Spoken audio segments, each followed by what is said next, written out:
Hello guys, it's Jesus here, and today I have a bit of a different video for you.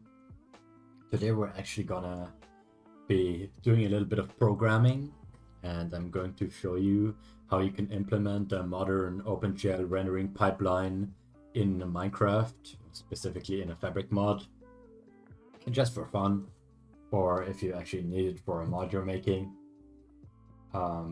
Today we're just going to do the very basics of that. So we're going to be drawing some objects in the world, like some cubes, lines, triangles. Alright, so before we do that, I first need to explain what the rendering pipeline actually is and how it works. Well, a rendering pipeline is a system that draws or renders stuff on your screen from vertices and whatever other data you give it. And I'm gonna get started here by explaining the main two modes we're gonna talk about in this video is drawing triangles and lines. Those are very primitive shapes. The triangle is the easiest shape for the graphics card to draw. So we're mainly going to be using that to make all the other shapes that we need. It's going to be way faster. Alright, so let's talk about how this works in OpenGL. So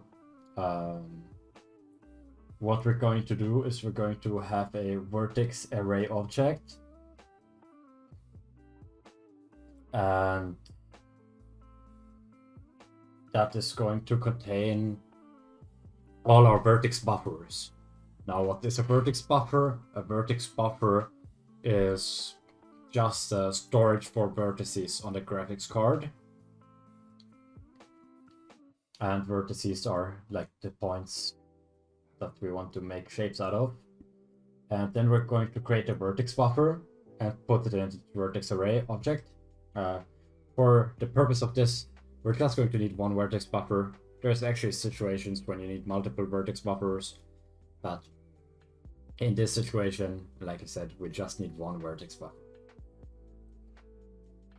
Now the way this works is that we put these vertices in the vertex buffer. Well, we're going to be using Java code to actually generate the vertices and load them into the vertex buffer.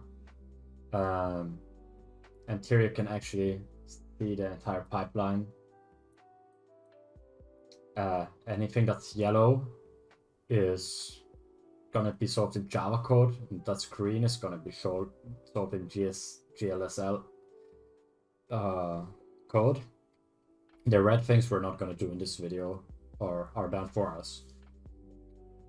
So we're right now at the step vertex specification. We get our vertices here. We throw them into the vertex buffer. Then we're going to write a vertex shader. Now, vertex shader modifies all your vertices. It goes through all your vertices in parallel, and you can do modifications to them, like, for example, offsetting them with a projection matrix. That's what we're gonna do. And some other stuff. Next step would be tessellation, which applies to different shaders to split your shapes into smaller shapes or like subdivide them. One of the shaders, which is the tessellation control shader, is optional, but if you don't have to do this, it is done automatically, well, skipped automatically, but you don't have to do this, so we're not going to do it in this video. Next would be the geometry shader. With that, you can actually modify geometry, so you can generate or move vertices. Well, you can already move vertices in the vertex shader, but you can generate additional vertices, create new shapes. For example, you could create triangles out of like multiple lines, stuff like that. We're not gonna do that in this video either. I don't think there's a need for it. Well, for what we're going to be doing. After that, there's vertex post actions, assembly, and rasterization. So this finishes up the shapes out of the vertices and rasterizes them, so it splits them into not really pixels, they're called fragments, but they're kind of like pixels. You just think of it as pixels. So this is the first time we're not actually have a shape out of vertices anymore, but we actually have an image made out of pixels that would go on the screen. After that, we still have the fragment shader, which we're also going to have a look at. And that goes for every single of those fragments or pixels in parallel again. And we can apply modifiers to them, like color and opacity, stuff like that. And after that, the per sample modifiers get applied, like scissor or depth testing, stuff like that. And we're also going to have a look at that, or I'm at least going to explain how to do it. We're going to need some of that blending and stuff. We can access those in Java code. We do that after we load our. We do that before we like draw our buffer. And then after this pipeline is completed, those fragments are gonna here just go onto the screen. You could also send them to a frame buffer or object, which is just an object that you can render to instead of the screen, and then you can do more stuff with that, like anti-aliasing. But that's a bit more complicated. In our case, it just use the default one. It's gonna go straight to the screen. So yeah, let's talk a little bit about GLSL shaders before we get started with coding this. We're going to be writing shaders. GLSL stands for Graphics Library Shader Language, and that's what you write shaders in. And this is the structure of a shader here. We have the GL specification, so like what version we're using. There's a core version or without a core. Core has like less features. That basically just tells the shader what features are available to use. We're gonna be using OpenGL version 3.3, so we're gonna use a 330 here because most graphics cards should still support that version, and it has some nice features that we need for a modern rendering pipeline. Next, we're going to see here, we have the inputs and outputs. So on the shader, you can specify inputs and outputs. And between the vertex and fragment shader, the way we actually set it up, the outputs from the vertex shader will go to the inputs of the fragment shader. And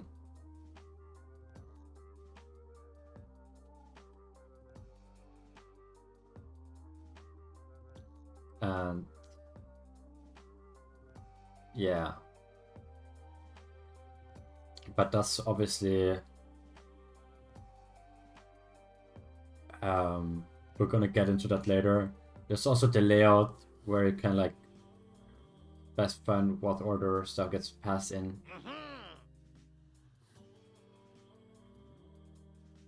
Then we have the uniforms, which is a predetermined value for the for running the shader that you could set. For example, in this case, the projection matrix. And then there's also like the GL provided bindings, for example, GL position. We're gonna go into that more. One last thing before we actually get into the coding.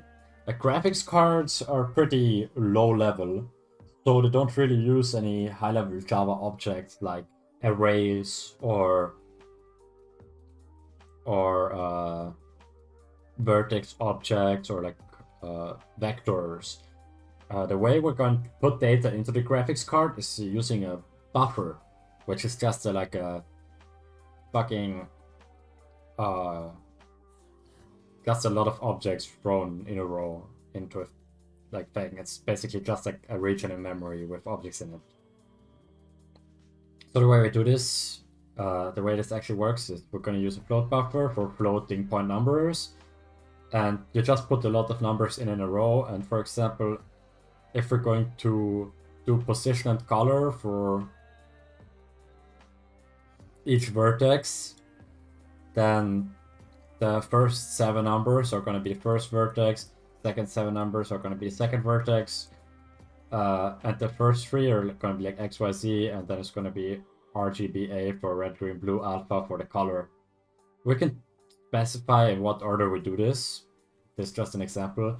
But yeah, so we're going to need to be careful. We need to make sure we have all the numbers in there and they're in the right order. Now, we're going to get started with actually writing the code for this. I'm going to create a new fabric mod in IntelliJ here. We're just gonna call this put the group ID example and artifact ID test render. Sure, we're gonna make it for 1.19.3 fabric API. Yes, we're going to take the fabric API. We might need something from that, and we're just gonna have it on the client, because obviously on the server you don't need anything, any rendering. And now we test render and create a project. There we go. Now the project is getting set up. We don't need to do this, it's gonna do that for us since I have the Minecraft development plugin. That should set up the project for us in a few seconds.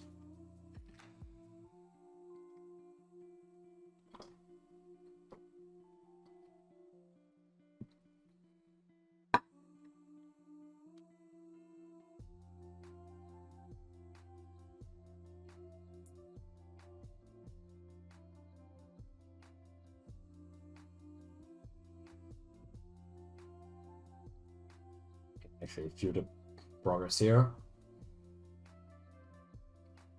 Should be done soon.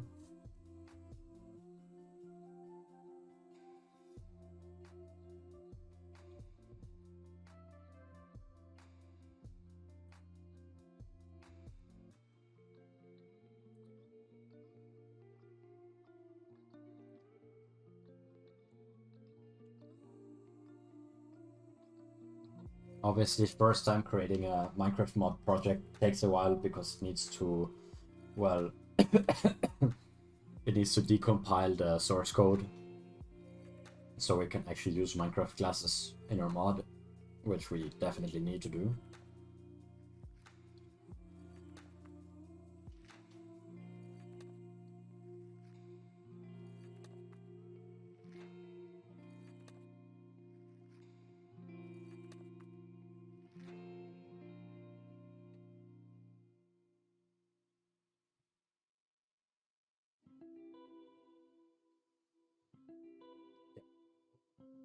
Now, project created here, and the first thing we're gonna do is go into the Gradle.properties, and I'm gonna copy paste in some settings here that I have. I'm gonna go through this one by one. Gradle parallel makes Gradle parallel is faster. Gradle caching enables caching, makes stuff faster. VFS watch false makes stuff faster. Oh, I clicked something. Oh no, that was just the automated building. Then we have JVM args XMX16G. This gives Gradle more RAM. I'm giving it 16 gigabytes just because I have 64 gigabytes of RAM in my computer, so I can give it that much. You probably want to give it less, maybe about 8, 6, depending on how much RAM you have. Configure on demand true also makes stuff faster in general. Could cause some issues, but I've never had any problems with it. And workers.max is for the parallel. You should put that at around half the threads that your CPU has. You could put it at amount of threads that your CPU has, but it might lag other stuff on your computer. So I put it at half the threads that my CPU has, which is 12. Gonna refresh that. And now anything we do with Gradle, building and stuff should be a lot faster. We don't need to change any of that. The next thing we're gonna do is go to the build.gradle and actually implement some dependencies here. The first dependency I'm gonna get is Lombok.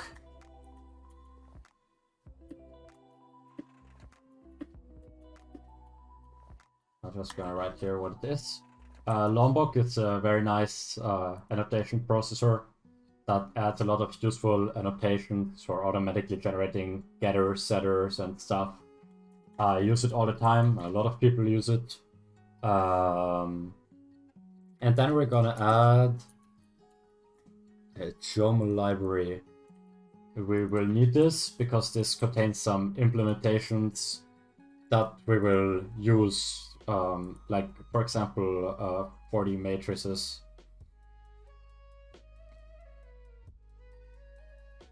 This might already come with Minecraft on new versions, I'm not sure.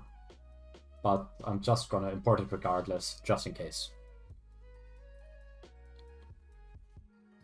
Now that we have all that set up, we wanna get started on coding this. Now we're gonna go in here and create a new package. I'm just gonna call this render. And in there, we're gonna create a new class. I'm gonna call this render system. Now I'm gonna add the utility class annotation here, which will make it so this is basically a static class. All the methods in here are going to be static and accessible for use from the outside. And this render system is just going to be the main class, the main way we access the rendering. And I'm gonna put an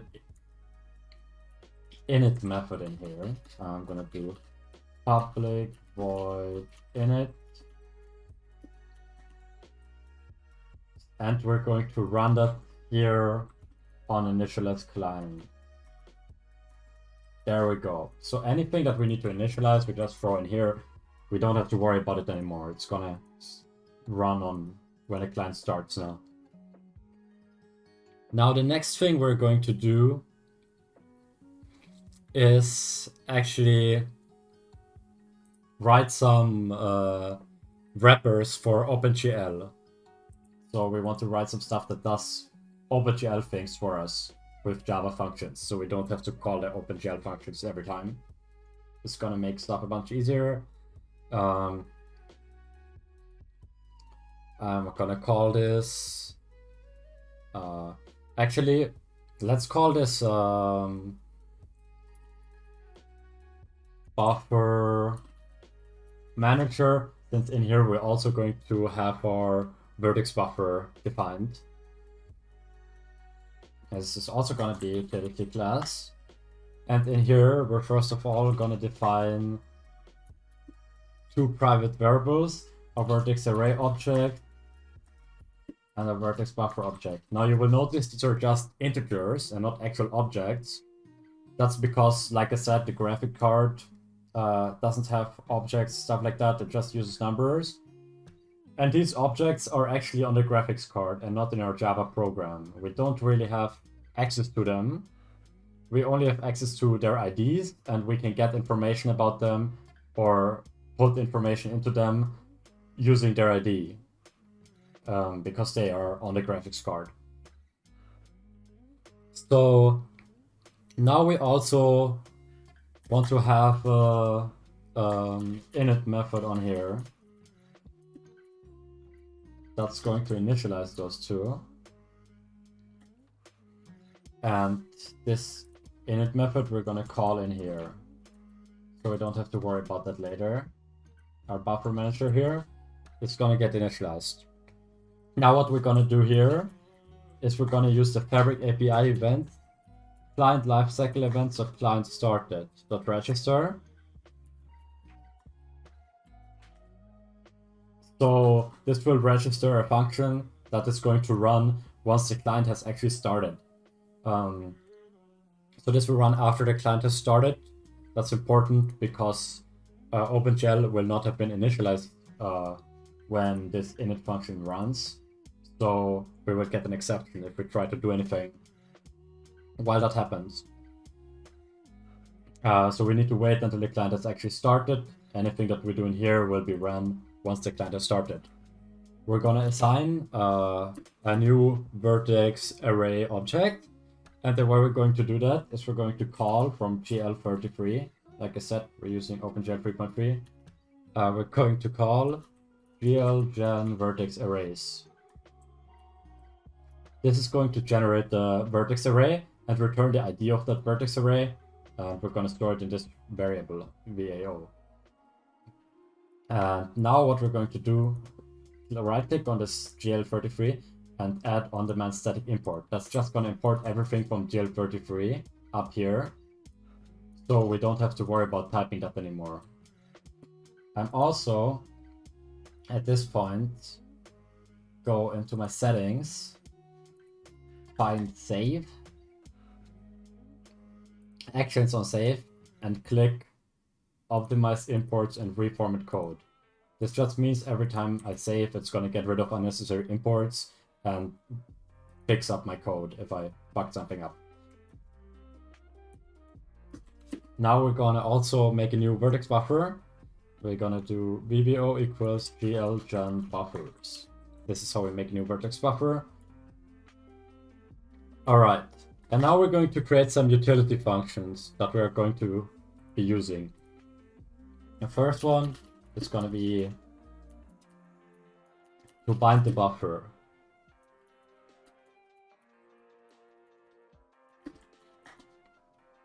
And we're going to use here GL bind buffer. Actually, that is not available in the GL33. So we're going to get it from the highest one that it is available, GL15. That doesn't really matter as long as you make sure that the highest one you're using is supported by whatever you're trying to run. It's not a problem if you use different ones. And we're gonna put in here the type of buffer and the buffer ID. So the type of buffer we're using is an array buffer. And then we're gonna put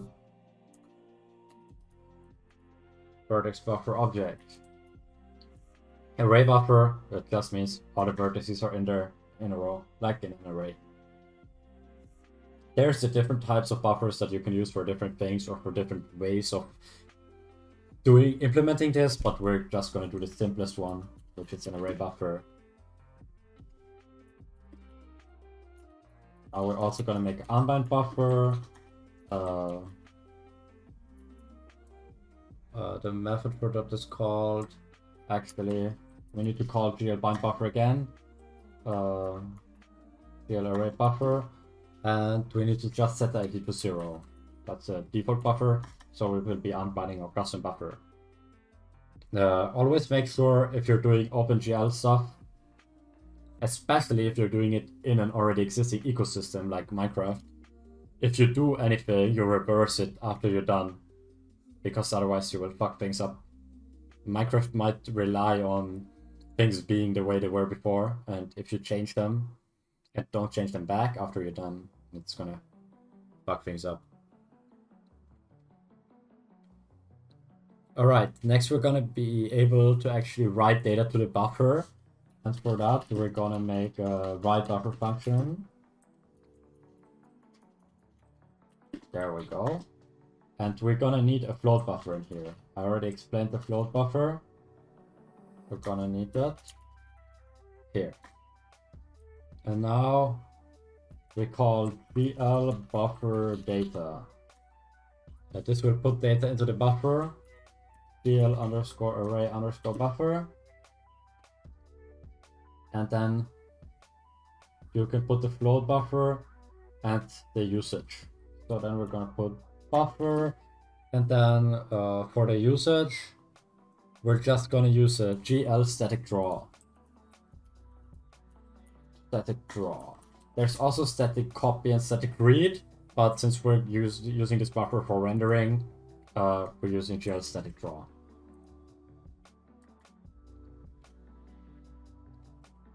Then we want to actually make a function for drawing this buffer.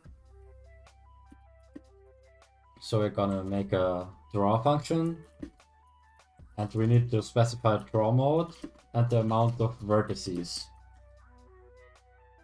And then we're gonna do GL draw arrays to draw.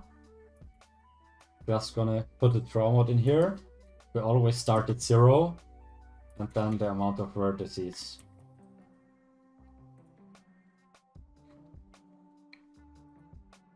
Then we also want to create bind and unbind functions for the vertex array, since that's our custom vertex array. We also need to bind and unbind that.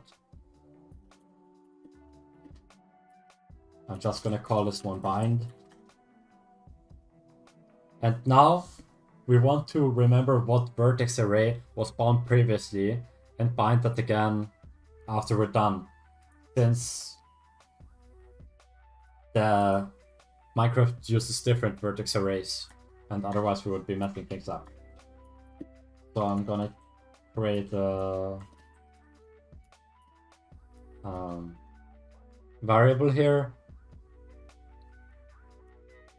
and then when we bind this, we're gonna first set the previous vertex array, and we're gonna GL get integer. And then we're gonna put GL vertex array binding. This is gonna get the currently bound vertex array ID and put it in that variable. Next, we're gonna bind our own vertex array. GL bind vertex array. There we go. Then we're gonna make the unbind. And we're gonna do GL bind vertex array, and we're just gonna bind the previous vertex array that was there before we bound ours back. Now this is most of the utility that we're actually going to need for making our buffering our vertices. Now this is where it gets interesting, because we need to actually make a way to create those vertices somewhat decently in our Java program. Well, there's many different ways you can do this. I personally like to use a builder pattern, have a so-called buffer builder that just buffers, that you can just throw vertices into, and then have all kinds of different options and checks to make sure you don't mess anything up. But since this is a very simple tutorial, we're not going to do anything super fancy. So I'm gonna create a new thing here. It's gonna be called buffer. Actually, let me move the buffer manager in there as well. And here I'm gonna create a vertex class. And normally you wouldn't want to do it like this. You want to think up a smarter system that checks if you're doing everything correctly. But for the sake of simplicity, I'm just gonna hard code this, that the vertex always has float x, float y, float z, and then it always has color. Actually, we're just gonna do it float r, float g, float c, float a. So that's the values we talked about. We have a position and a color. Since the only thing I'm going to show off today is a shader that only uses position and color, we can just hard code this. But if you have different types of shaders that use only position, maybe position, color, and texture coordinates, you want a modular system. For the sake of demonstration though, they should work fine. Gonna make all of those private. Then we're going to generate a constructor. There we go. Now we have that vertex object. And next we're going to add a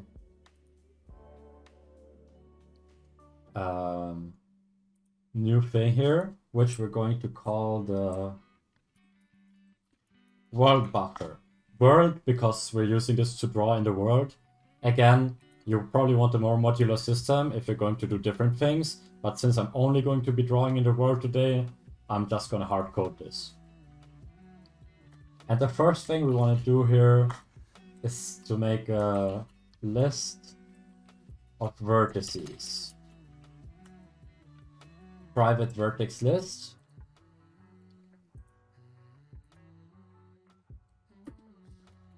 Vertices equals new array list. There we go. We can make this final as well. And now every time we create this, it's gonna do that. Next, we want to have a draw mode. So we want to do final in draw mode. We're going to actually specify this. We added it to the constructor here. We're actually going to specify this when we create the buffer. We're just going to use triangles or lines today, but you could use a different one as well.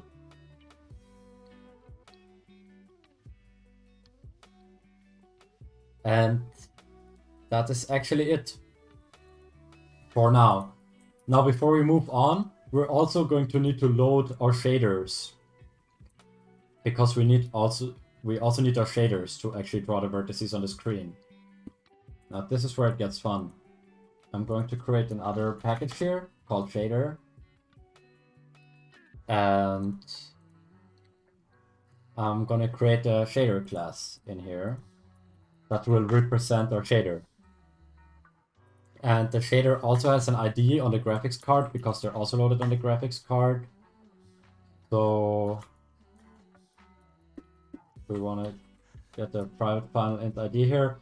Also going to have a getter because we will need to use that from the outside. Next, we're going to create a constructor. I can just do that here. Create a constructor. We don't actually need to put in this ID. As ID, we're just gonna assign a new ID. GL. Oh yeah, I didn't import the GL yet. We're gonna do GL create program. It is gonna create a new program for us. What we want to put in here is the name of the shader. We're gonna need that. And now we need to actually add some utility functions to the shader that we're going to need.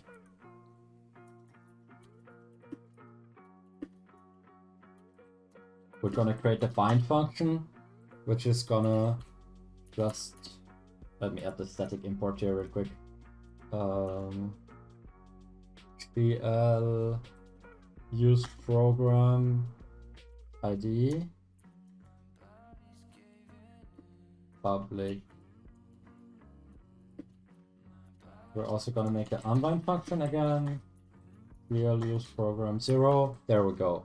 Now we can bind and unbind our shader. We will also need to pass a uniform value for the projection matrix into our shader. I'm gonna explain later how exactly we do this, but we need to create a function here. Well, we don't need to, but it's gonna help us a lot if we create a function here to pass a uniform value of a matrix 4F into the shader. We're gonna have a name for that uniform value and a float buffer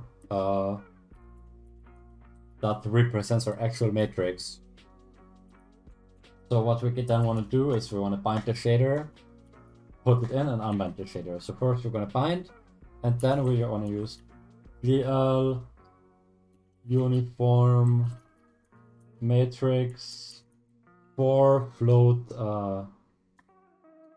and then we're going to do GL get uniform location for the shader ID, and then the name of the uniform. This is going to give us the ID of the uniform. We need to put that in here, what uniform we want to write into. Then transpose, we're going to set that to false. We don't want to transpose it. And then we're going to pass in our float buffer. There we go. This is going to bind the matrix, the float buffer as a 4-dimensional matrix to the uniform with the name that we passed.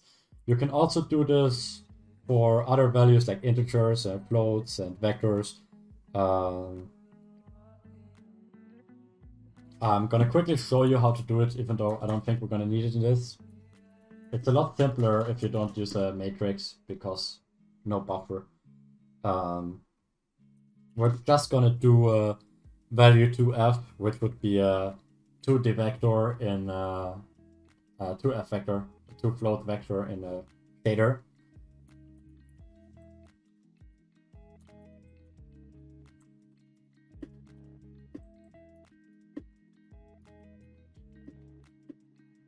So we want to pass in again the name and all those values. We can just copy paste this, but here now we want to keep this. We do GL uniform 2f. We do that, and then you pass in both the values. That's a bit less complicated. That's how you do that. It also works with 1f, 1i, 2i for integers. If you need to pass in whatever uniforms. We could obviously just do this during rendering, but it's a lot simpler if we have to do just this simple method call. It's gonna clean things up a lot. All right, now we also want to have our shaders loaded and compiled. I'm gonna make a shader manager class for that. That's going to do that for us.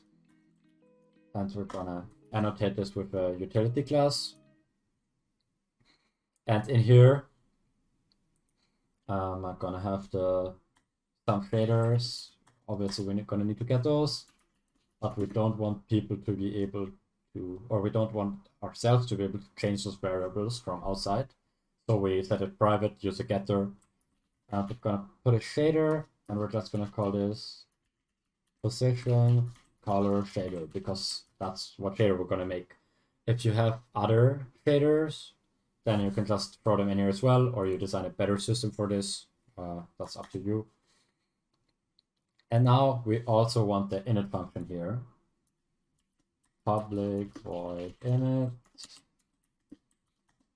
And again, we're going to subscribe to client lifecycle events client started.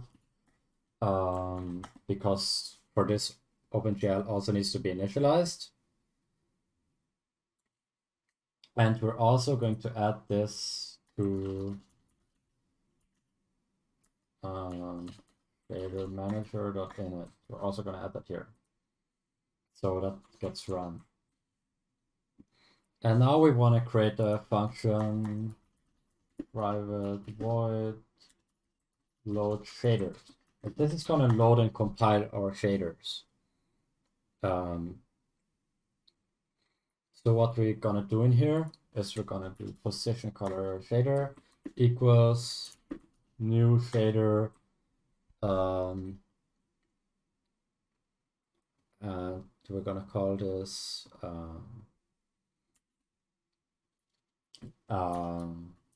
position underscore color. That's gonna be our file name that we will use for the shaders later. Now this load shaders, we will call it here, or we can just use a method reference Actually, no, we can't because it doesn't have a parameter. We could add it, but it's not as nice. There we go. Now load shaders will get run once the client is started.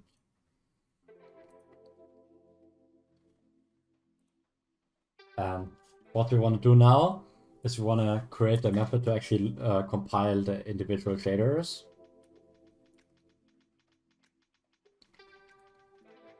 And this is where it gets a bit complicated.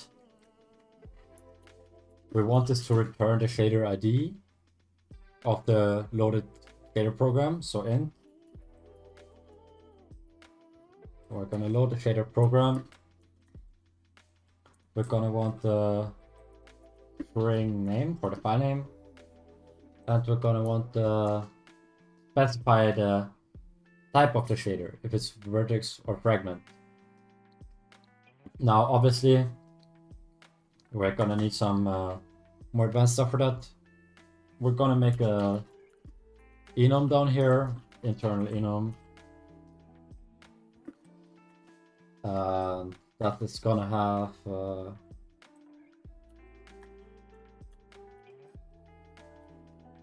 private string name, private string file extension, and private int GL type. Then we're gonna generate the constructor for this. There we go. And now this is going to make it very easy for us to store information about different shader types. We can also extend this if we wanted to add geometry shaders, for example, later on. For now, we're just going to do vertex and fragment shaders. So I'm going to create a new actual value of the enum. It's a vertex, and we're going to put name as vertex. File extensions, we're going to use .bsh or vertex shader. You can use a different one if you want, it doesn't matter. And the GL value for that is GL underscore vertex underscore shader. We don't have GL imported here yet, so we're going to do GL33 dot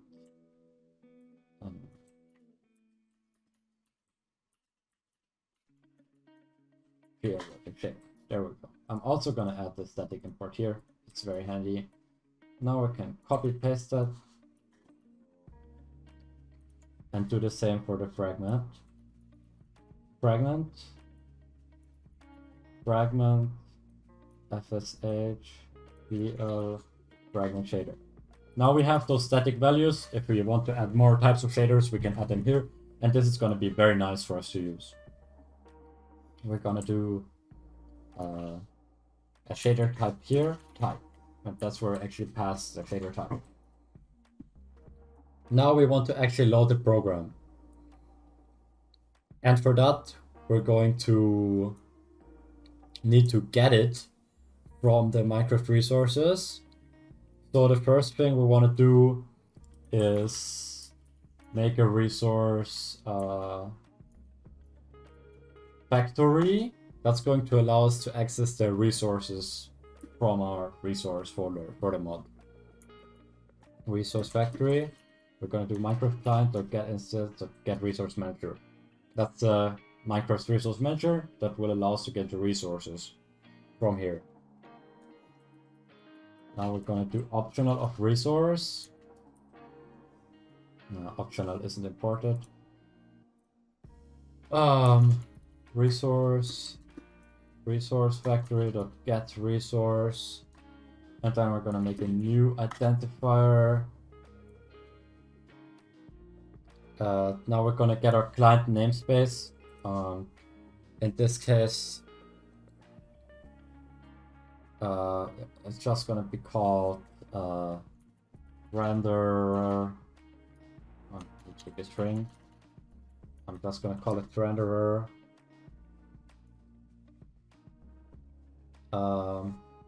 And then we wanna put the path. We're just gonna call it shader. And then we wanna also add the name of the shader and type.file extension. There we go. Now what is this gonna go? This is gonna go into the renderer folder in the resources, into the shader folder, and then load the shader with the shader name plus shader file extension.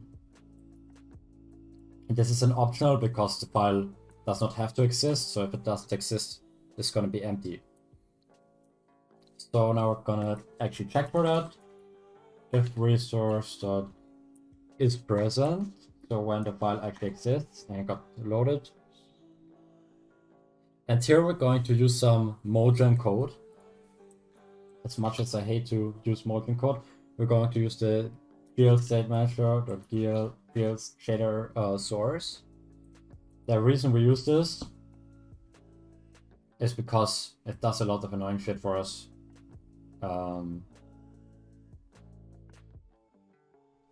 Yeah, you don't want to do this yourself. You can do this yourself. I don't want to do this myself.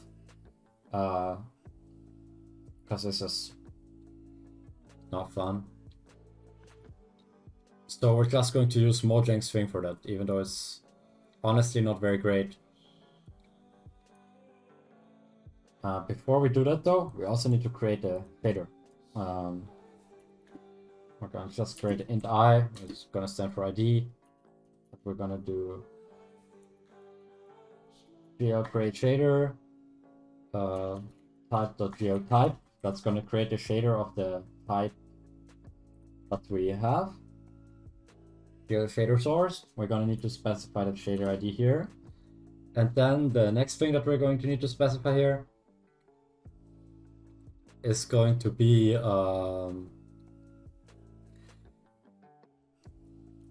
that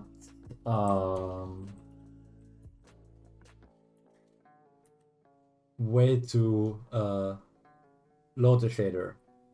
So we're gonna do that. They use the lambda here, which I really don't like.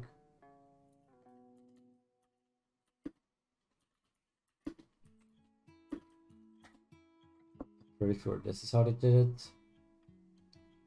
Oh, variable name already defined in this scope. Now we're gonna do sname, target type of lambda conversion, and must be an interface. Oh, that's the abstract class.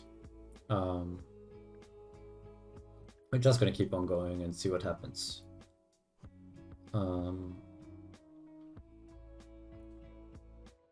Oh yeah, we want to do in here. Trying to get the IO utils, string, and here we're gonna actually load all the data from the shader file into string. Resource.get input stream. And then we're also going to specify a chart, the standard chars at UTF-8.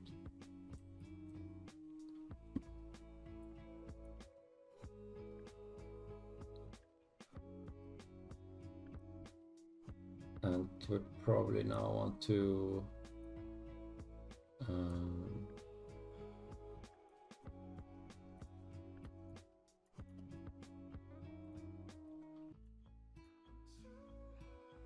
I'm just gonna get rid of this for now.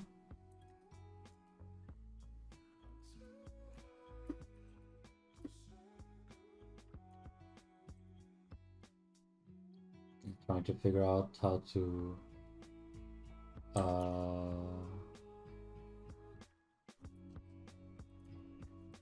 use the Mojang code here. Their code is always a bit interesting.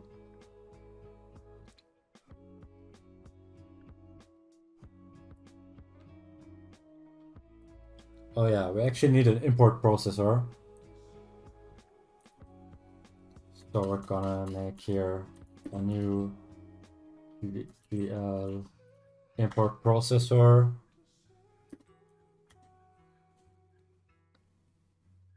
And we're gonna make here the function implement method load import. That is what we actually needed. And in here we put that. And we're gonna put the just sneaky throws annotation here by Lombok, which means doesn't check if this throws an exception. If it throws an exception, it throws an exception. Since this is never supposed to throw an exception, because we already checked if the resource exists, it just doesn't know that. Missing return statement, yeah, you need to return this. And yeah, then we need to here read the data source, and yeah, for that we want to read it as a string from a stream. And I actually have a little function for that. Usually I'm gonna make this private string read resource as string, and we're gonna need an input stream that we're gonna read from. There we go. And I'm gonna do a byte buffer, new byte buffer, there we go. And now we're gonna try to byte buffer equals, I'm pretty sure we can use texture util actually, dot read resource. Yes, Mojang is nice enough to provide this for us. We had a catch clause for this exception. Catch ignored. We're just gonna ignore this exception. And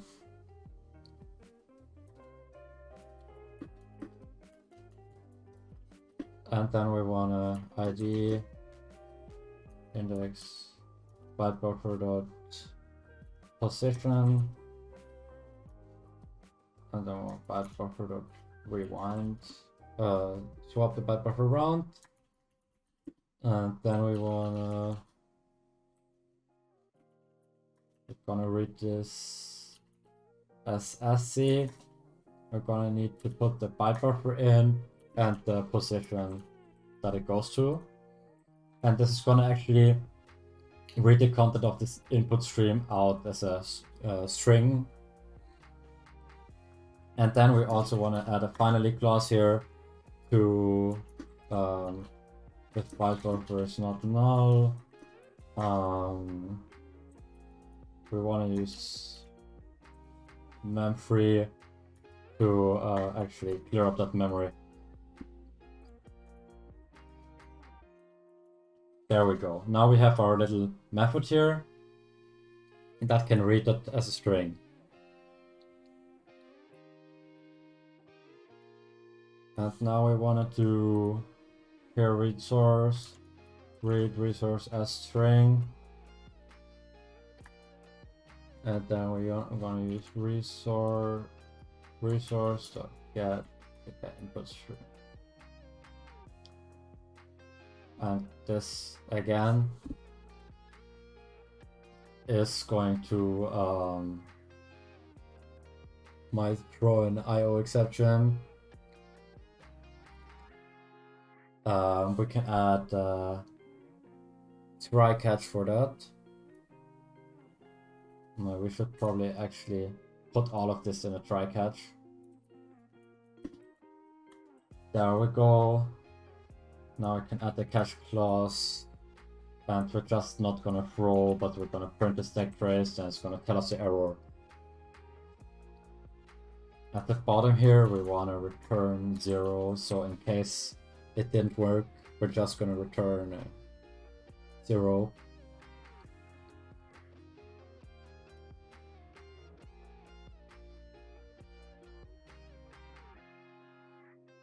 And now we want to add a check if the file was actually present. So we're going to add here a boolean flag if the file was present. And if file is present, obviously, we're going to do else present equals false. And now we wanna compile the shader. For that we're gonna call compile shader. And the ID is obviously our shader ID that we just loaded it into. And now we want to do if GL get shader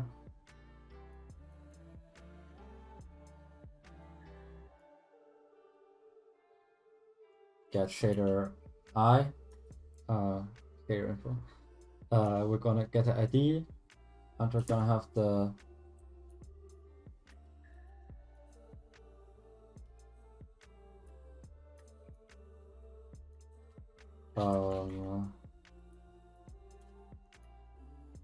I'm pretty sure we need a program name here.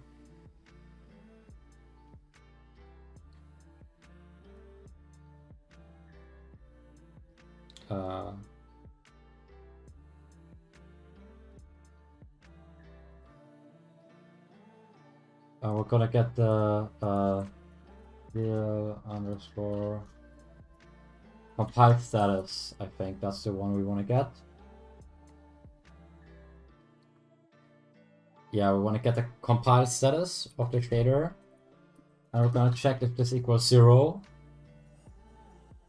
That means the shader was compiled successfully, or if the file is not present.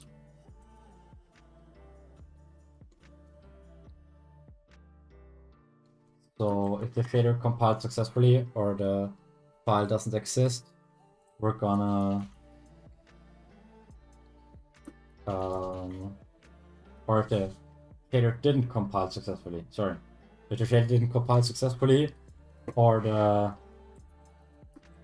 shader file doesn't exist, we're gonna actually output the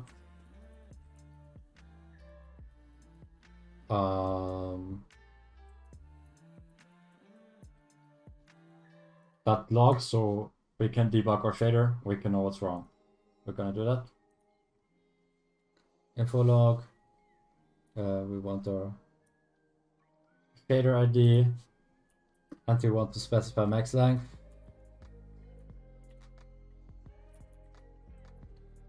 So, you know, obviously because the log could be pretty long. And then we want to throw a new IO exception. IO exception. We're gonna say couldn't compile. We're gonna get the name of the shader type.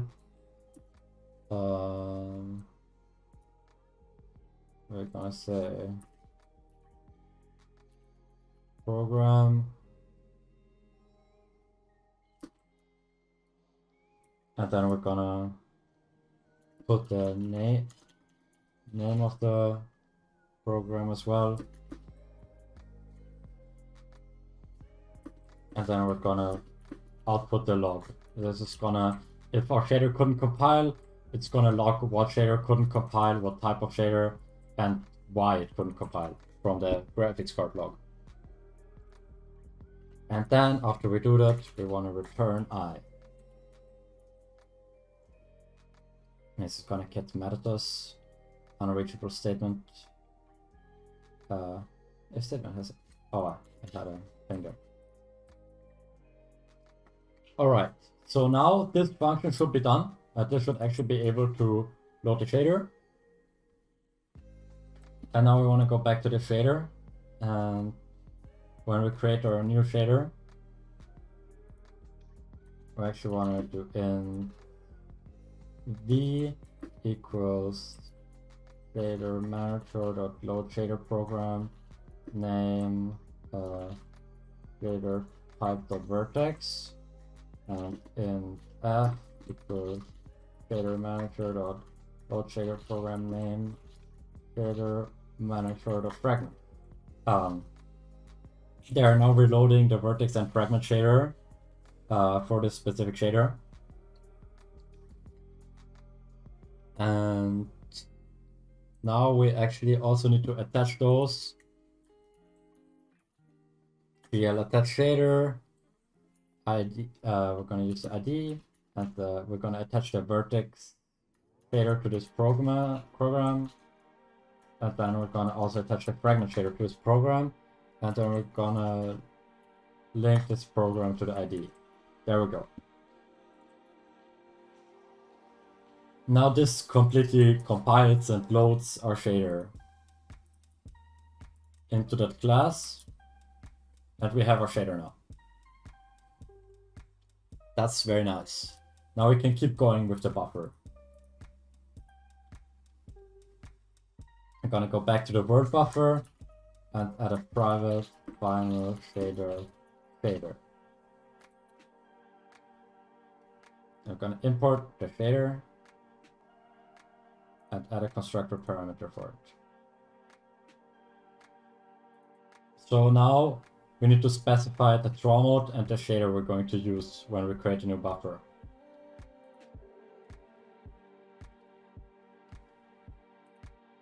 Next, for the buffer builder, we need to create a simple function. Public void add vertex. Vertex. And we're gonna vertices,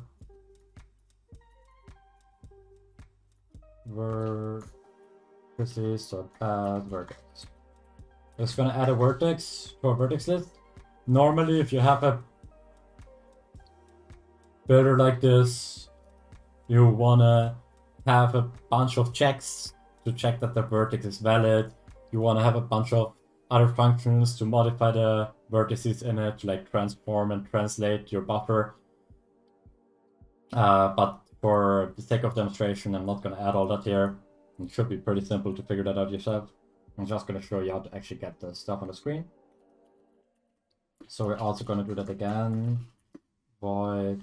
Actually, let me make this simpler. We want this to be as short as possible, so I'm just gonna call it function vert. And we're gonna make another one of those.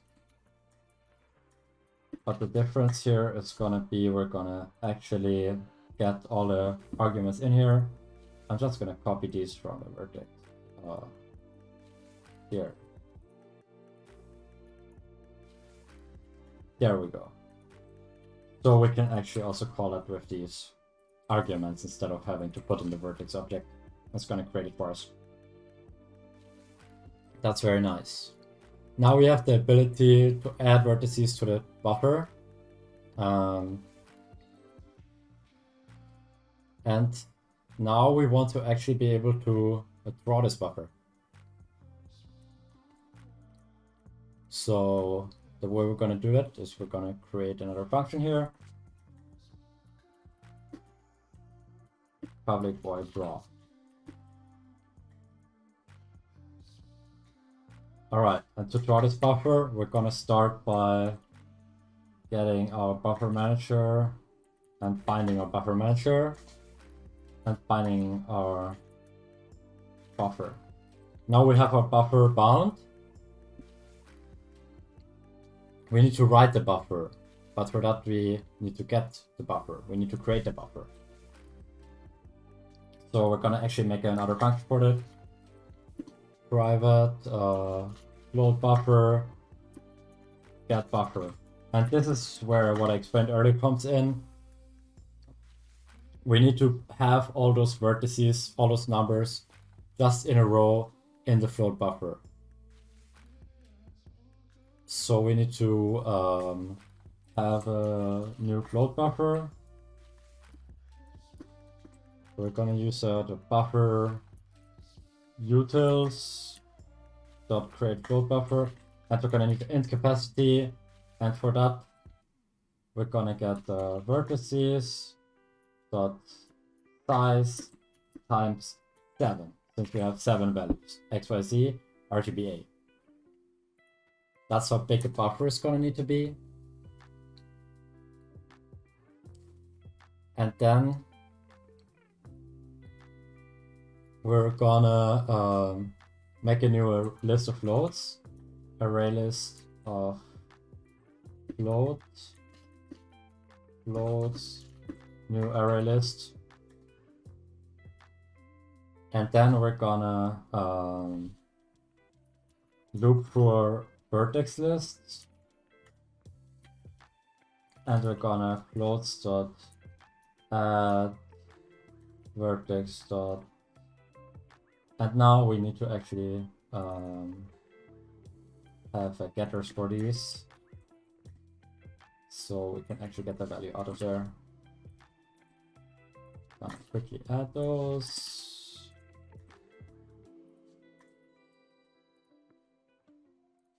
Vertex.getX. We're gonna do this with all our values. X, Y, Z. We could also create a function for this inside of the vertex object if we're gonna be doing this multiple times, but I'm just gonna do it like this here. Now we add all of these, and now we're gonna create the float array. Yeah, it needs to be like this.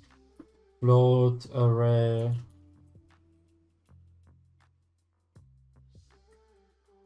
We're gonna call this float array. It's actually just gonna be a new float array, and this is gonna be floats of size. We need this to load it into the buffer. That's the best way I found to do it. Now we want to do floats of to array. Then we'll put float array in here, and this will load all the floats from that array list into that array. Then we're gonna do both float buffer dot put float array. Actually, we need to do array utils dot to primitive float array, because here in the array list we can't use the primitive float type. When we put it into the array, we can't use it here either, but this put needs the primitive float type, so we need to change it to primitive here using the array utils. So we can do that. And then we want to return the float buffer, but we also want to flip it. This means, well, flips the buffer, makes it ready to be used, to be read. Because we write in it, and then we need to flip it around to read from it again. Now we can create a buffer. We can go back to writing our draw method. What we're gonna do is buffer manager dot draw. No, not dot draw. Dot write buffer, and we're gonna call the get buffer method. Get the float buffer in there. Next, we want to apply the projection matrix. And now let me explain why that is important. So if we just want to draw stuff on the screen, this is sufficient. Well, once we finish it. But if you want to draw stuff in a Minecraft world, we need to actually apply a projection matrix. The projection matrix contains the information of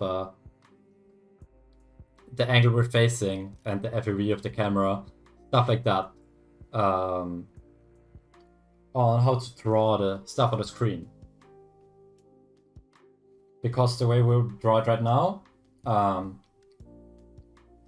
the coordinates for OpenGL go from, by default, I believe it just goes from 0 to 1, or 0 is in the middle and it goes from 1 to -1. I don't remember, but that's the way we would draw with coordinates. But obviously, if you want to draw stuff in a Minecraft world, we want to use the Minecraft coordinates, so we need to apply the Minecraft's projection matrix, so it projects our vertices through that matrix, and that modifies the values to fit in a Minecraft world. We're gonna also make a function for that.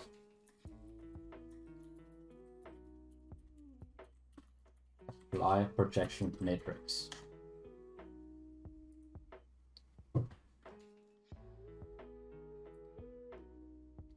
And for that, we wanna fader dot uniform for f.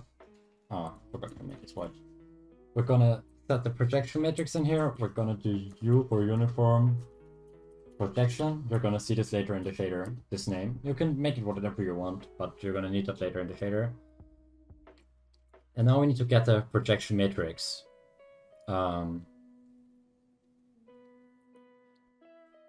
Obviously we don't have that yet. Let's make another variable here. Private float buffer projection matrix. And we want to pass it in, I believe.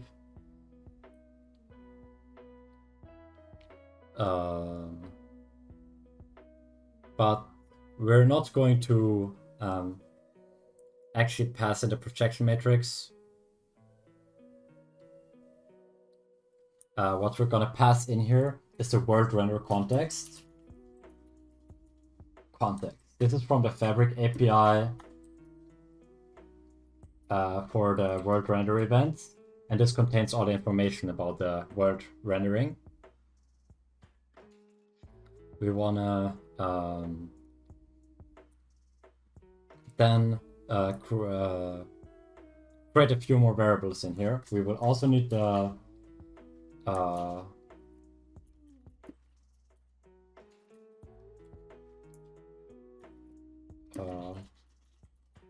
camera position, because, well, we need to offset, we need to use relative coordinates to render this. So we need to render this relative from the player, but the coordinates we're going to be using to determine the position of the stuff we render is going to be the world coordinates, so the absolute coordinates, whatever, y0, y100. So we're going to need to subtract our position, and that's why we also need the camera position. So next, what we're going to do is this dot camera pos plus world render context dot camera dot get pos. We're going to just get the camera position from the world render context, and then we're also going to need to make a projection matrix. I'm going to make another method for that. Private void matrix. The reason we need to do this is because we are going to use YOML matrix for F for our things, but the Minecraft uses their own matrix for F implementation, which lacks functionality that we need in some cases. That's why we're not going to use it. We're gonna make another float buffer. Create float buffer. Size is going to be 16. That's the size of the projection matrix.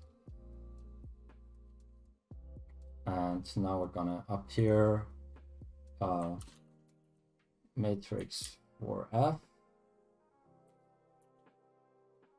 Actually, I've just now realized, ever since 1.19.3, I believe,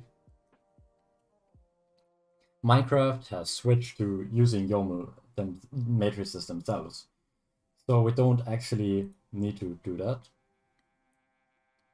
I'm still going to show you how to do it anyways, if you're on a version before 1.19.3. We want the projection matrix in here, and then we want the view model matrix.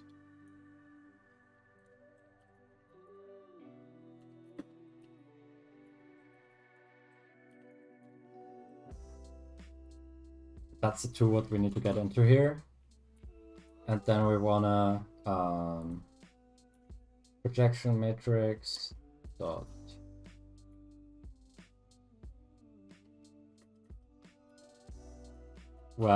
the way you're gonna do it, if this is the Minecraft matrix, is you want to write column major, you want to write the buffer in there.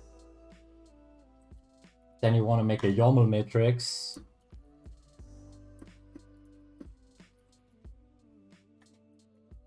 from the buffer.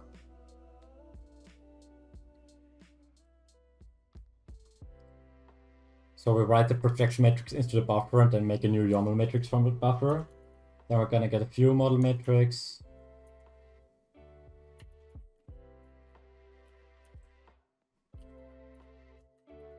And we're gonna write the column major into the buffer as well.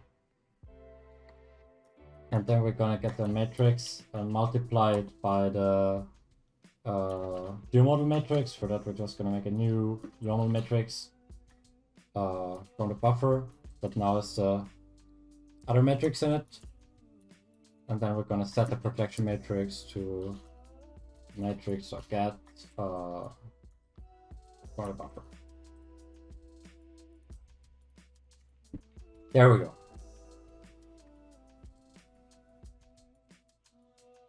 Now, oh yeah, we can't make this final. Sorry, forgot about it. This is how you would do it if you're before Minecraft 1.19.3.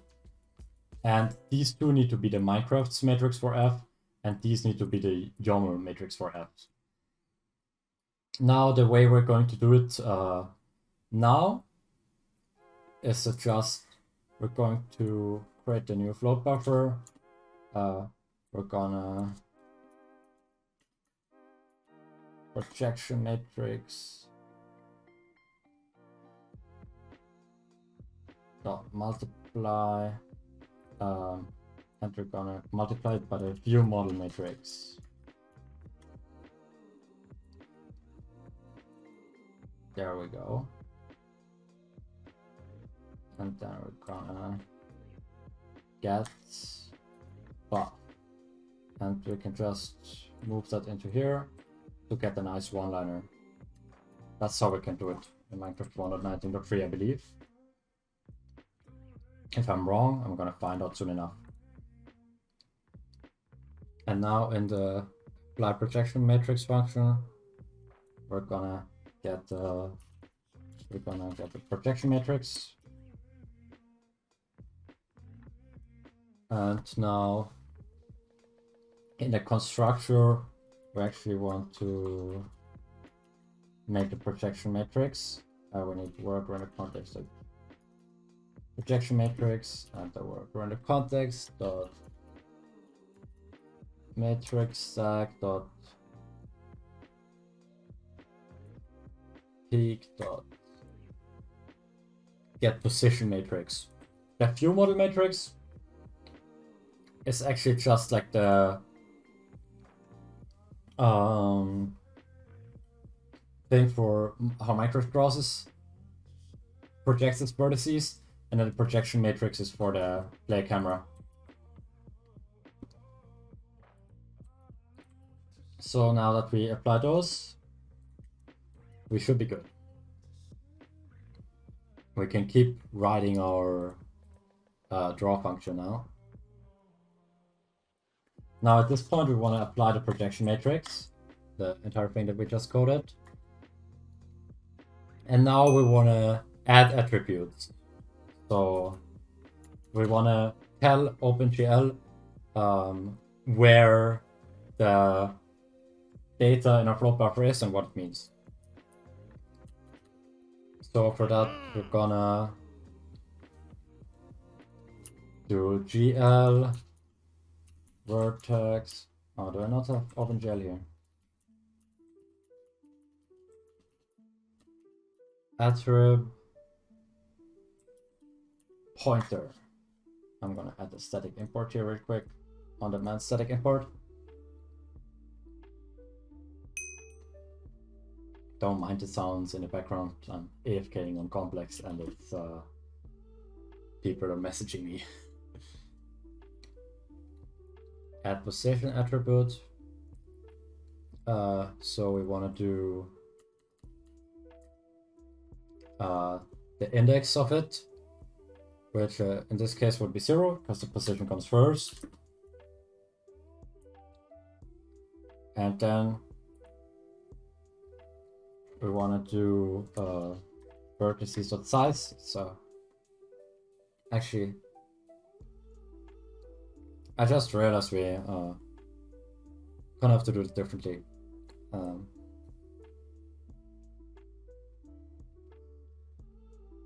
Vertices.size divided by 3.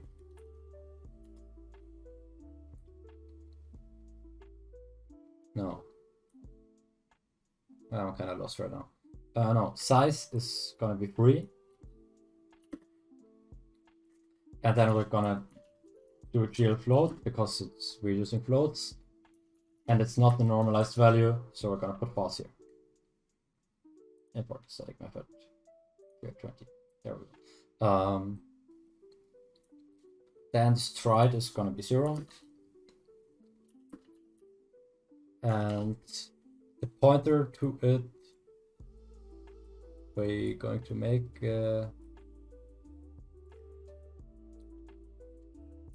so this is how far it goes. So vertices dot size. Actually, no, this is 0. This is where it starts at the start. All right. Now we're gonna do the same thing for the color.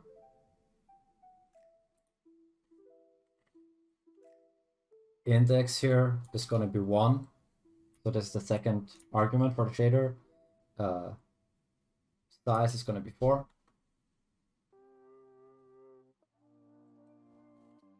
And the pointer is gonna be vertices dot size times 3 long.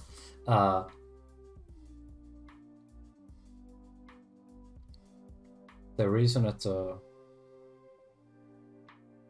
times 3 is because we have the position. Actually, I want this times 4. Times 4. Because we have 4 arguments for the colors.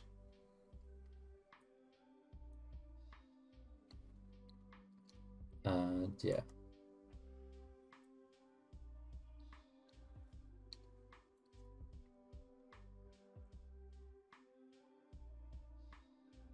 That should do that. And here we use the index 0 and 1. We're gonna also see those later in the shader. Now we can unbind the vertex buffer again, because we already wrote into it. And now we want to bind the shader. So shader.bind. And then we're gonna draw our buffer. So we want to do buffer renderer dot draw, and what this wants is oh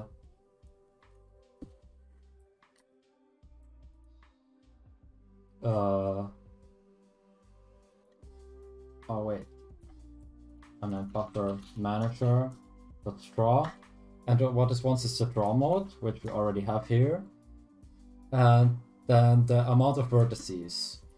So this dot vertices dot size.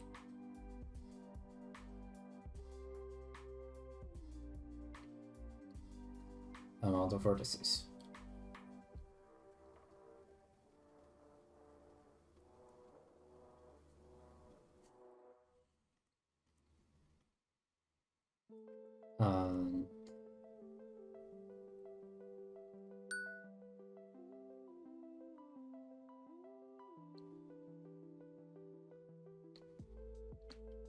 Actually, also mess up here, but this is, we also want to do this times 3.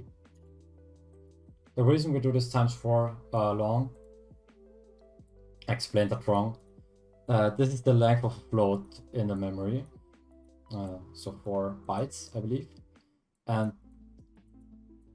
we do this times 3 because for each vertex we have 3 positions, and that means we get the size all the positions take before we get to the colors.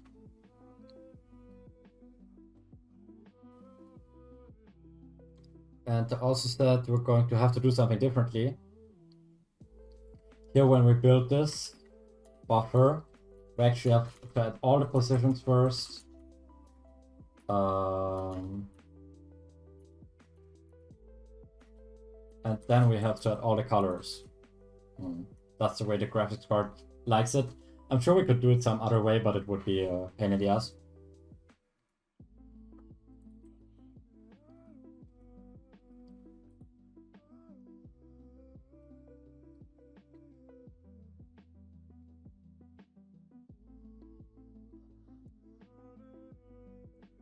And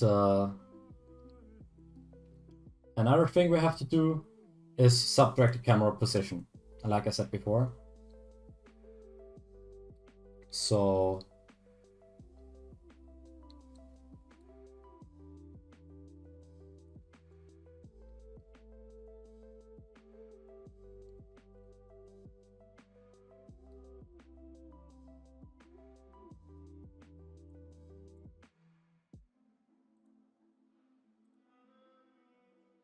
when we actually add these vertices here, we need to do vertex. We want to make a new vertex in here. Let's actually remove this method entirely. We don't need it. We're just gonna have this one.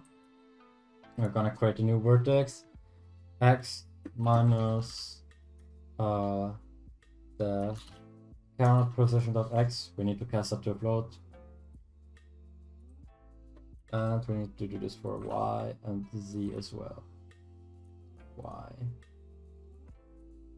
and z. There we go.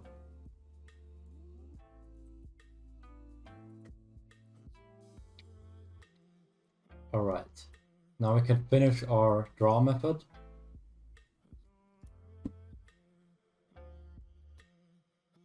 And we're gonna do here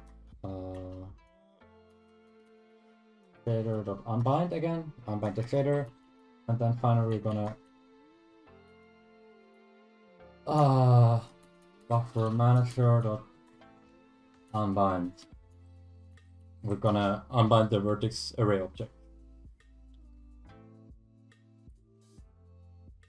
Now we have a very basic rendering pipeline. We can now draw shapes with these vertices.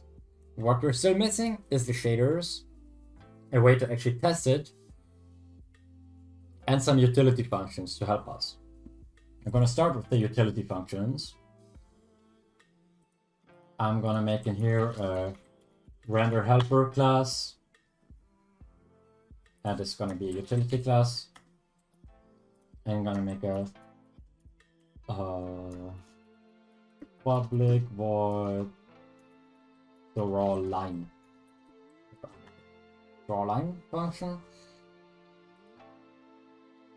and this is going to have a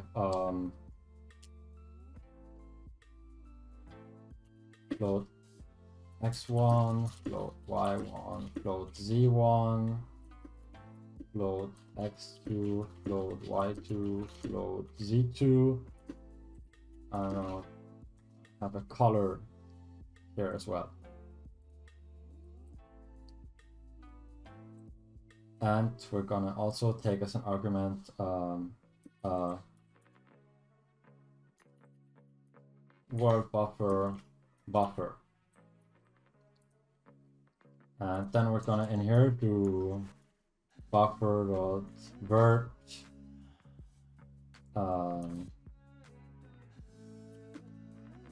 y1 z1 color.get red.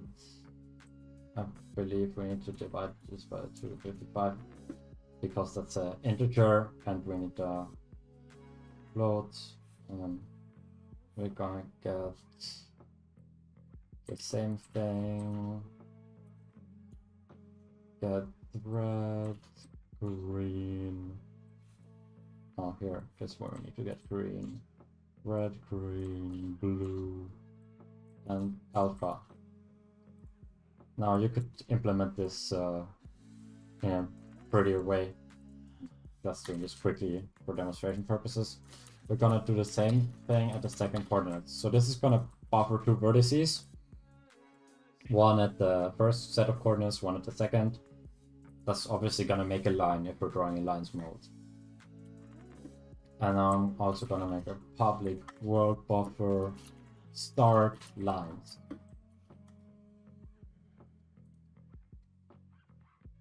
And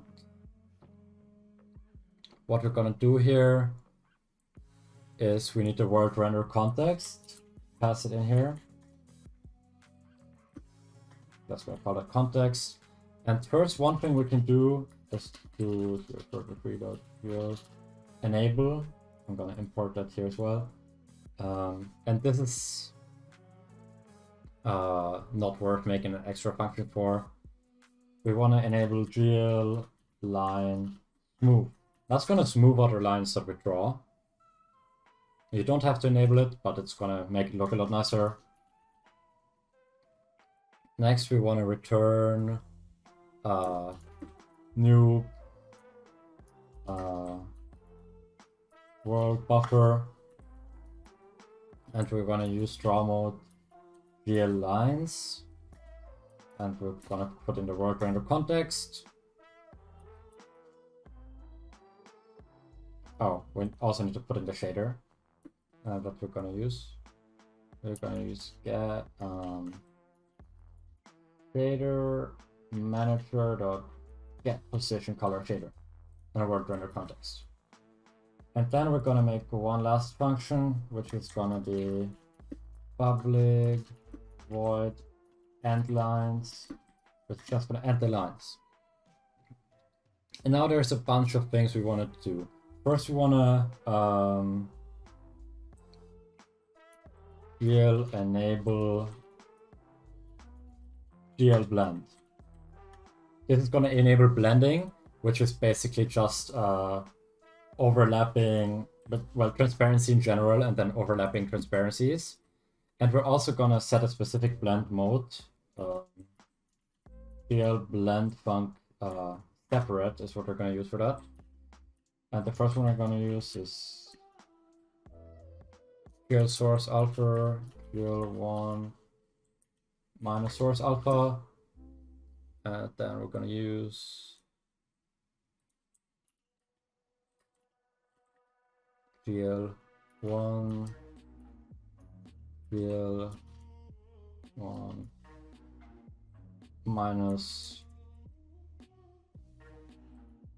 source alpha. And this is what just works really well for drawing like transparent shapes. If you don't want to draw anything transparent, you don't have to do this at all. This is just for drawing transparent. Next, what we're going to do is we're gonna actually, no, we don't need to do that right now. Next, if you're going to draw transparent things, you want to turn off GL depth mask. But just make sure that your stuff will not use opaque things for blending that are in the background. And next, we want to actually get our we want to pass in here our world buffer. Next, we actually want to draw a buffer. Call the draw method that we created earlier. And then we want to revert everything back to how it was. So we're gonna GL depth masks to true, and we're gonna do GL disable GL blend. There we go. And now we should be able to start drawing things with this.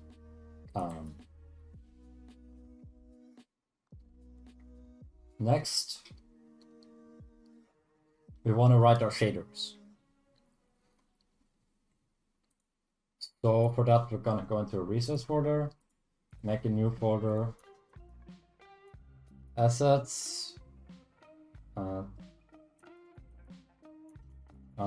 renderer. It's gonna be the, actually, I don't think you can do that with folders. Okay, make a new folder, assets, make a new folder, renderer, because that's the namespace we used. and then we make a new folder, shader.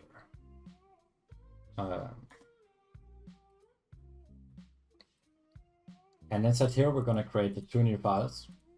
We're going to create position underscore color dot fsh, that's the position color fragment shader, and we're going to create a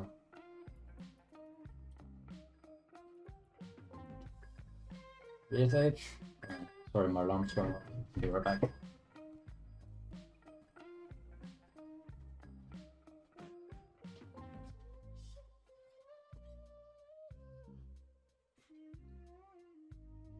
There we go, fix that. So like I said, we want to create our two shaders in here. Any shaders that we make will go in here with the correct name, correct extension. Now we want to write our fragment shader, our vertex shader.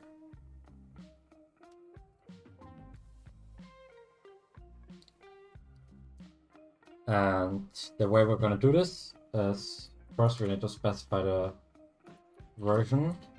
I've already said we're using OpenGL 3.3, so 330. Next, we're gonna specify layout. And this is location 0. It's a vec3,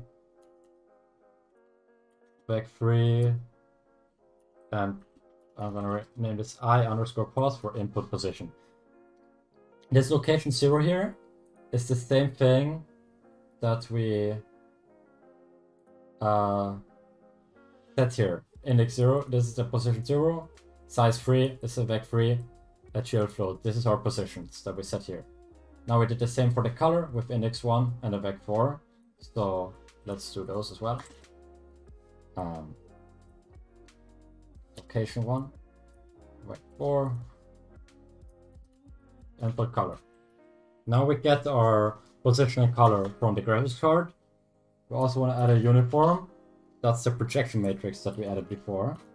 And we call that u_projection.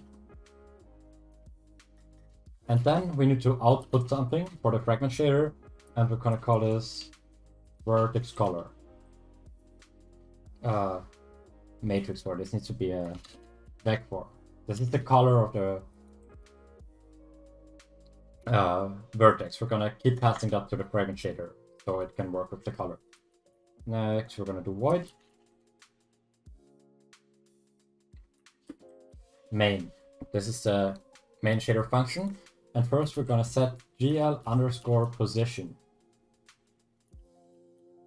This is a preset value for OpenGL that you can set, which will change the position of the vertex.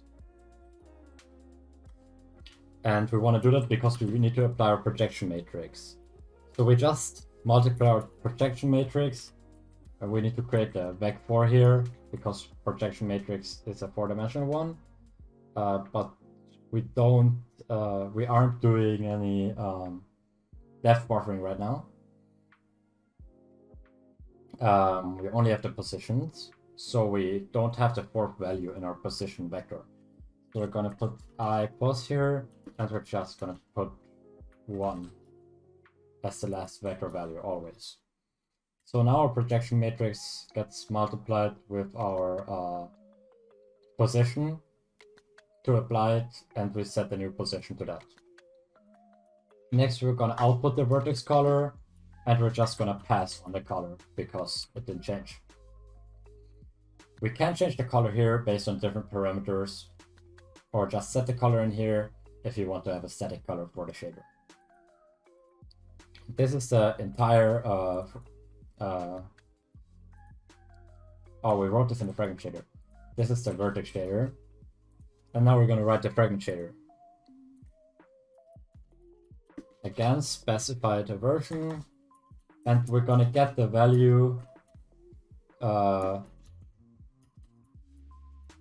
vertex color from our vertex shader. We're putting that out here, we're getting it back in here. We're going to put out vector fragment color. We actually need to output that in the fragment shader.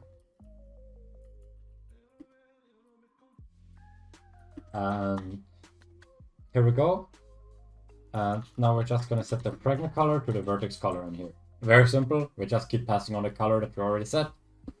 And we can also add an optimization here that also helps with transparency. If vertex color dot alpha equals 0.0f, we discard the fragment entirely. So if the fragment is completely transparent, we just discard it entirely. This will also make a completely transparent transparency work without blending. You might want that or you might not want that. It's your decision. But I like to use it. Now that we have our shaders, we just need a way to test this entire thing to see if it actually works. We're gonna go in here on initializing the client. We want to actually test this. Test this in the world. So we need to register a function here. We're gonna do world render events dot last register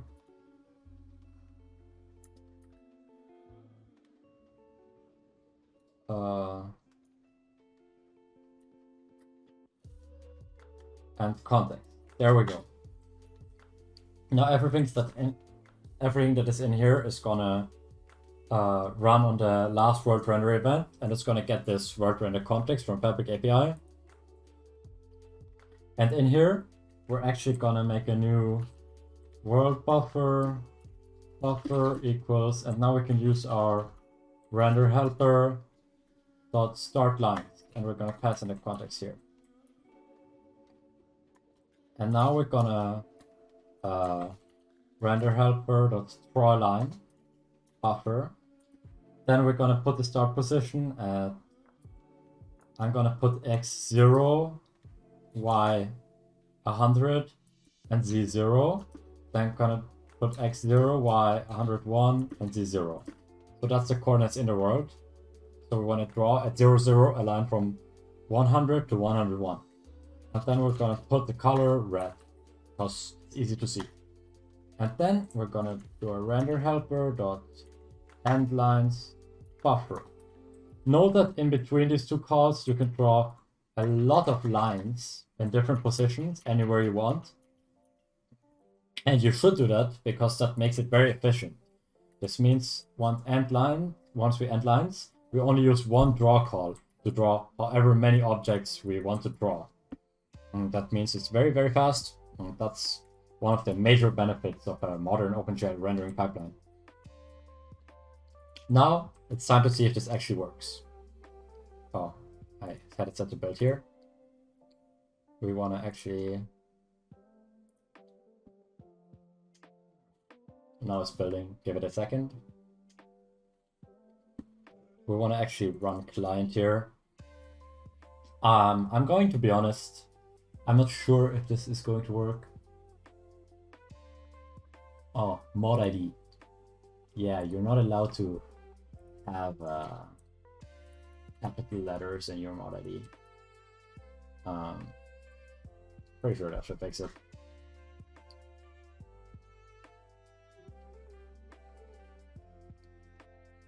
I'm gonna be honest, I actually don't have any idea if this is going to work right away. If not, we're just going to debug it quickly, find the issue, and I'm gonna give some tips on debugging this stuff. If it works right away, that's great.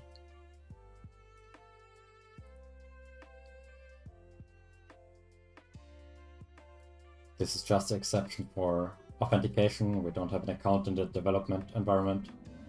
There's some Minecraft. I'm just gonna disable the music and sounds. And we're gonna create a creative world. They should start rendering once we're in the world.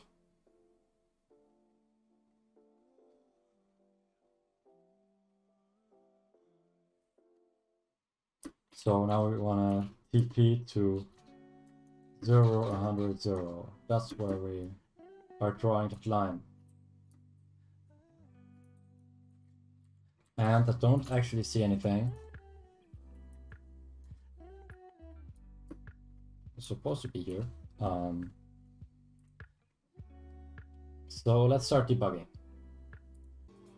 Okay guys, so I'm back now. Actually found the issue. It took me a bit longer than expected. That's what debugging is sometimes. So I'm probably not gonna show you all that. The issue was that we forgot to enable our attributes that we were passing into the shader. We added these attribute pointers, but we never actually enabled them for the shader. So what we want to do here, for every attribute that you add, you also want to enable that attribute using the index GL enable vertex attribute array. We did that for both of them, and now it's working just fine. As you can see, we have our line here at the coordinates that was specified.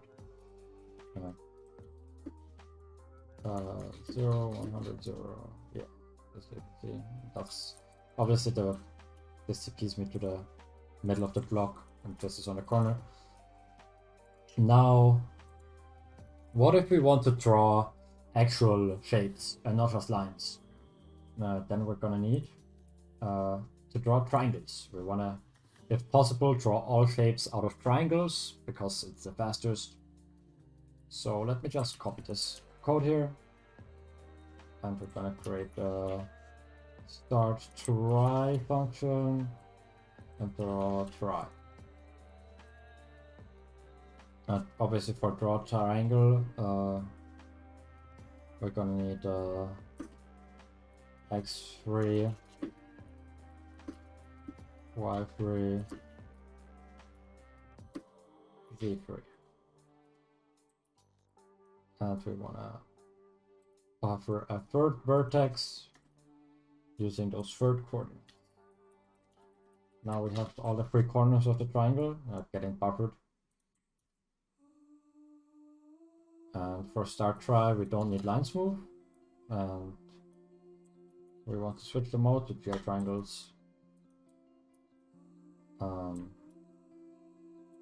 Also, what we want to do for triangles is we want to do GL disable GL underscore cull face. What cull face does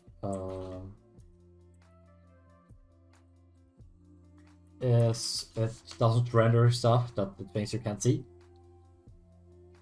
But with these triangles, the position, the way it works is that you can't actually,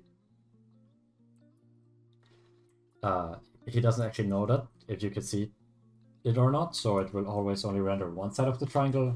We always wanted to render both sides of the triangle. You could also set it up so it actually knows what to call, but again, in this simple tutorial, we're gonna do that. If you want to have calling, you can do that yourself. Then here we want to start try instead of start lines, start try, and we're going to draw try. And now we need more positions, so put it at 0, 100, 1. So that should give us a nice triangle.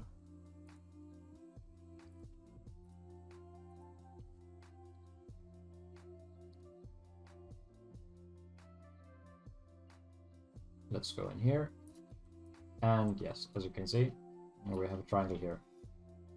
Very nice. And with this, you can now draw all kinds of shapes. You can draw cubes or whatever. If you want the actual 3D models, you will need a door to load the OBJ files, vertices, and dump them in the buffer. Should be able to make those out of triangles as well. But yeah, with this you can now draw simple shapes like cubes. And I can actually show you another thing. Color, transparency. We're gonna do 255, 255, 0, whatever color that is. And then we're gonna do like 100 opacity, alpha. And now you can see this, we made it like green or yellow or whatever, this color. And it's actually see-through now. So that also works. I'm gonna show you another nice trick. If you want this to be visible through walls, let's say for example you want to make a like a ESP mod, like a hack client or whatever, you can here just do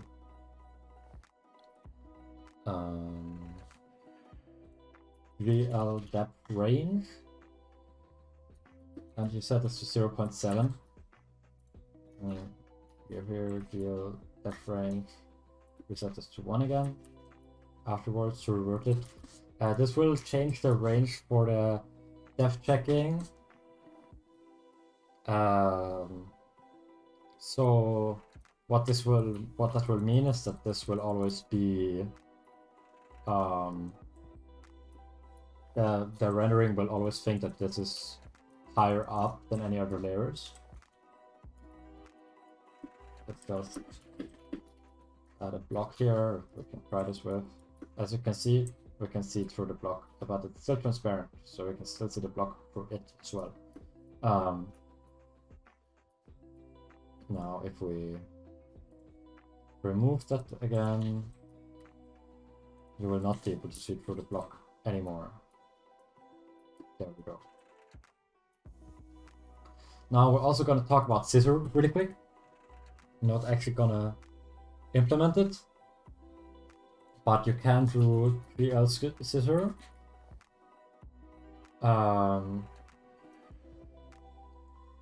And this applies to your viewport. And with this, you can basically specify an area on your viewport, X, Y, width, height. And it's only going to render stuff from the buffer in that area. So if you, for example, want to have like an overlay here with a cool glasses or something, and only render this stuff inside of the glasses, you can use scissor to do that.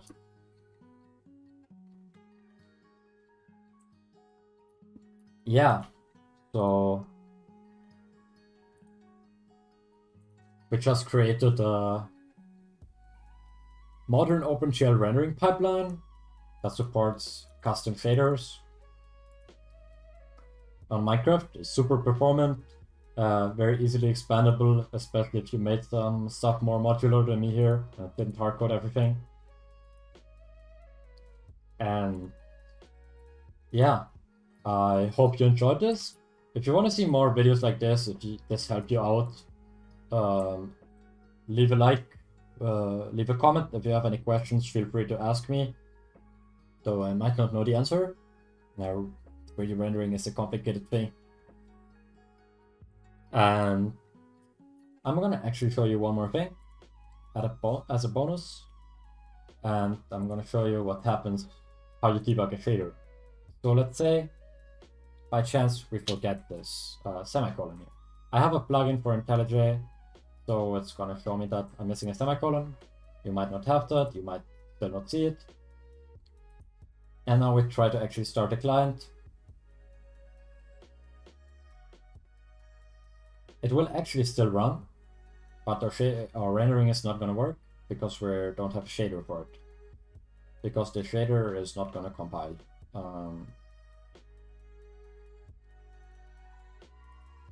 And if that happens, if something doesn't show up, first thing you check the console, is there any errors? Did my shaders compile? And as you can see here, we get the stack trace, couldn't compile fragment program, so it's a fragment shader, as you can see here. Name, position, color, fragment shader, position, color. And then it actually tells you the error. syntax error, unexpected this, expecting this or this, a token. So then you can see, oh, I'm missing a semicolon. And you can put it in, and then it's gonna compile. So that's how you debug shaders. If something isn't working, first of all, check the console, check if you get errors, check if your shader's compiled. If that all works, then go and check the rest. Well, with that, I'm gonna thank you a lot for watching my tutorial. Hope this helped you out, and I will see you guys later.